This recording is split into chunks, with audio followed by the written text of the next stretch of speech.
ఈరోజు దేవుని మాట 1వ కొరింథీయులకు 12వ అధ్యాయము 7వ వచనం నుంచి. అయినను అందరి ప్రయోజనం కొరకు ప్రతివానికి ఆత్మ ప్రత్యక్షత అనుగ్రహింపబడుచున్నది. ఎలాగనగా ఒకనికి ఆత్మ మూలంగా బుద్ధివాక్యమును, మరి ఒకనికి ఆత్మను అనుసరించిన జ్ఞానవాక్యమును, మరి ఒకనికి ఆత్మ వలననే విశ్వాసమును, మరి ఒకనికి ఆ ఒక్క ఆత్మ వలనే స్వస్థపరచు వరములను, మరి ఒకనికి అద్భుత కార్యములను చేయు శక్తియు, మరి ఒకనికి ప్రవచన వరమును, మరి ఒకనికి ఆత్మల వివేచనయు, మరి ఒకనికి నానావిధ భాషలను, మరి ఒకనికి భాషల అర్థం చెప్పు శక్తియు అనుగ్రహింపబడి ఉన్నవి. అయినను వీటినన్నిటినీ ఆత్మ యొక్కడే తన చిత్తం చొప్పున ప్రతివానికి ప్రత్యేకంగా పంచిచ్చు కార్యసిద్ధి కలుగజేయుచున్నాడు. ప్రియమైన దేవుని మాట వింటున్న నా సహోదరి సహోదరులారా, 1వ కొరింథీయులకు 12వ అధ్యాయం 7 నుంచి చూసినట్లయితే, అందరి ప్రయోజనం కొరకు ప్రతివానికి ఆత్మ ప్రత్యక్షత అనుగ్రహింపబడుచున్నదంట. అందరి ప్రయోజనం అంటే ఏంటి? వాక్యం వింటున్నా నేను, నువ్వు, మనందరి ప్రయోజనం కొరకు ప్రతివానికి ఆత్మ ప్రత్యక్షత అనుగ్రహింపబడుచున్నది. ఎలాగది? ఒకనికి బుద్ధివాక్యమునంట, ఆత్మను అనుసరించిన జ్ఞానము, విశ్వాసము, స్వస్థపరచు వరములు, అద్భుత కార్యములు చేయు శక్తి, ప్రవచన వరము, మరి ఒకనికి ఆత్మల వివేచనయు, మరి ఒకనికి నానావిధ భాషలను, మరి ఒకనికి భాషల అర్థం చెప్పు శక్తియు అనుగ్రహింపబడి ఉన్నవి. అయినను వీటినన్నిటినీ ఆత్మ యొక్కడే తన చిత్తం చొప్పున ప్రతివానికి ప్రత్యేకంగా పంచి ఇచ్చుచు కార్యసిద్ధి కలుగు చేస్తున్నాడంట. మనం అనుకుంటాము, నేను కూడా చాలాసార్లు అనుకునేదాన్ని, కానీ దేవుని యొక్క కృప వలన ఈ వాక్యము ఇప్పుడు మనం తెలుసుకున్నాం కదా. ఇప్పటి వరకు తెలియదు. అక్కడ ఎవరో ప్రార్థన చేశారంట, అలాగయ్యిందంట. ఇంకొకరు ప్రార్థన చేశారంట, వరం ఉందంట. అవన్నీ ఉట్టి మాటలే అని కొట్టి పాడేయడానికి ఏమాత్రము లేదు. ఎందుకంటే ఇక్కడ 1వ కొరింథీయులకు 12వ అధ్యాయం 7వ వచనం నుంచి చూడండి, ఆత్మదేవుడు అందరి ప్రయోజనం కొరకు ఆయన పంచిచ్చాడంట, వరములు పంచిచ్చాడంట. ఆయనను వీటినన్నిటినీ ఆత్మ యొక్కడే తన చిత్తం చొప్పున ప్రతివానికి ప్రత్యేకంగా పంచి ఇచ్చుచు. మరి ఇక్కడ దేవుడే చెప్తున్నాడు, ఒక్కొక్కరికి ఒక్కొక్క వరాన్ని పంచి ఇచ్చాడు దేవుడు. మరి నువ్వు నేను లేదు, అదంతా ఉట్టిదా అనుకోవడానికి ఉందా? లేదు. మరి దేవుడు పంచి ఇచ్చాడు. దేనికి? కార్యసిద్ధి దేవుడే కలుగు చేస్తున్నాడు. కానీ నీ నిమిత్తం, నా నిమిత్తం, మనందరి కొరకు ప్రార్థన చేయడానికి దేవుని బిడ్డలను ఒక్కొక్కరిని ఒక్కొక్క రకంగా ఆయన వాడుకుంటున్నాడు.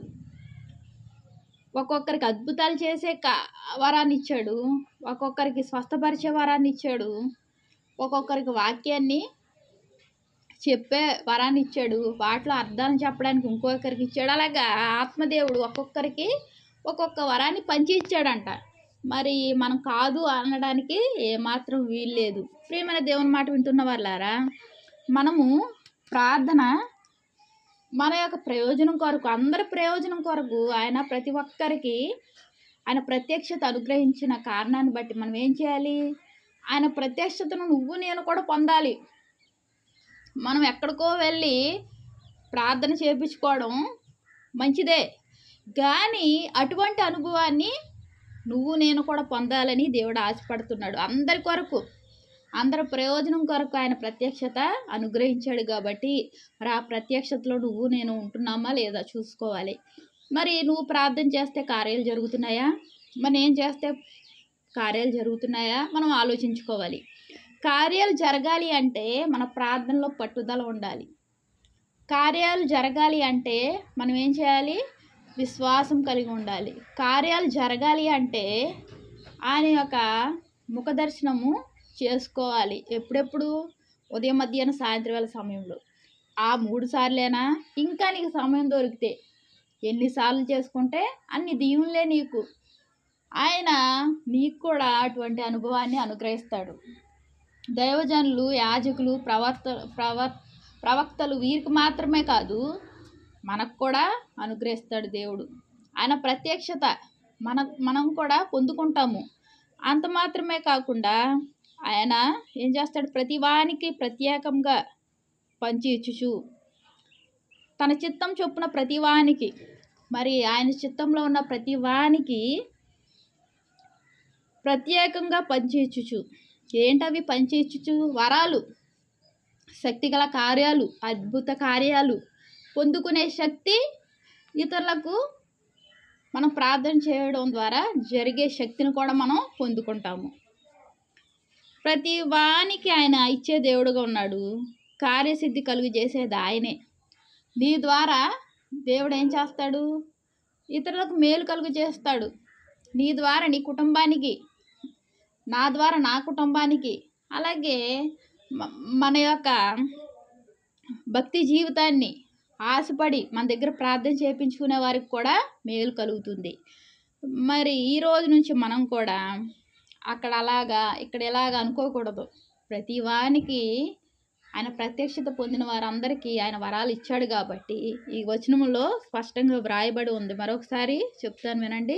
1 కొరింథీయులకు 12వ అధ్యాయం 7 నుంచి చూసినట్లయితే ఆ ఆత్మదేవుడు ఒక్కొక్కరికి ఒక వరాన్ని ఇచ్చాడు కాబట్టి మనం ఏం చేయాలి? ప్రార్థన చేయించుకోవాలని ఆశ ఉంటే చేయించుకోవాలి, లేని పక్షంలో లేదు. కానీ అలాగా ఎలాగ నవ్వుకోవడం కానీ హేళనగా చేయడం కానీ చేయకూడదు.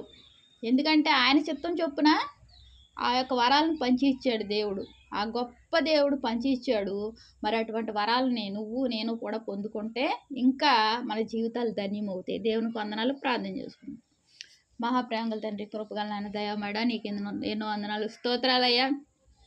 ఇప్పటి వరకు ప్రభువా నాయన తెలియక ప్రభువా నాయన తండ్రి మేము ఎవరినైనా హేళన చేసినట్లయితే దయతో క్షమించండి ప్రభువా. నీ యొక్క చిత్తం చొప్పున ప్రతి ఒక్కరికి తండ్రి నాయన నీ వరాలను పంచి ఇచ్చినందుకు వందనాలు చెల్లించుకుంటున్నానయ్యా.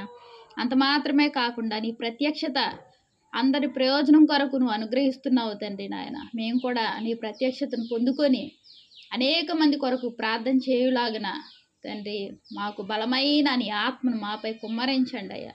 వాక్యం వింటున్న మా కుటుంబాలన్నింటినీ ఆశీర్వదించండి. చిన్న బిడ్డల చదువులో తోడుగుండండి, సహాయం చేయండి. రాకపోకల్లో తోడుగుండండి అయ్యా. కృపగల దేవానికి కృపను బట్టి వందనాలు చెల్లించుకుంటున్నా ప్రభుని ప్రియరక్షకుడు అనే యేసుక్రీస్తు నామంలో అతి వినయంగా బ్రతిమలాడి వేడుకుంటున్నాను తండ్రి. ఆమేన్.